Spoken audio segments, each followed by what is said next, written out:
Redakteur se werk aan. En jy hom sê? Ek teken die spotprente, meneer. Ek lees nie eens die hoofartikel nie. Ek bedoel, ek lees sommer eers as in die koerant kom. Maar ek sal meneer sê wie dit is Gertie. Sy steek mos al ewig haar neus in waar dit nie hoort nie.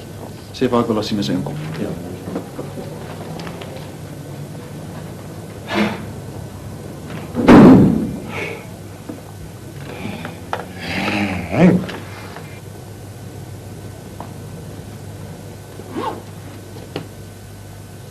Hoekom werk julle nie? Hoekom dink julle betaal meneer Winterbag julle? Om te sit geglo na mekaar of wat? Hy soek jou, Gertie. Het om uiteindelik verwaardig om werk toe te kom. Hy soek jou, Gertie. Jy het dit al gesê, Norkie, ek is nie doof nie. Ga aan met jou werk.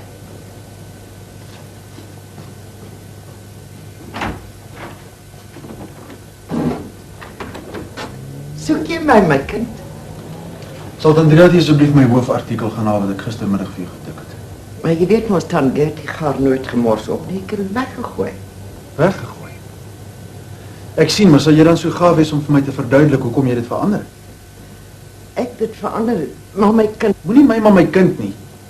Jy het aan my werk gepeter en ek wil weet wie gee jou die reg. Ek wil jou maar net beskerm het. Ek het maar net gedink, ek wil jou help net nou. Net nou wat? Wil jy hier die munisipaliteit met ons koerant vir ons kom toemaak? Waar kom jy daar aan om die stadsraad sleg te sê as hulle 'n klomp leegleers is? Jy is so hoogvaardig net jou pa. Ons sien niemand nie. As nie vir my was nie, het jou oorlede vader 3/4 van sy lewe in die tronk gesit. Jy is die sekretaresse hier, mevrou Smit. En jy het geen bevoegdheid om jouself in te meng met die redaksionele beleid van my koerant. Nie verstaan jy dit? Waar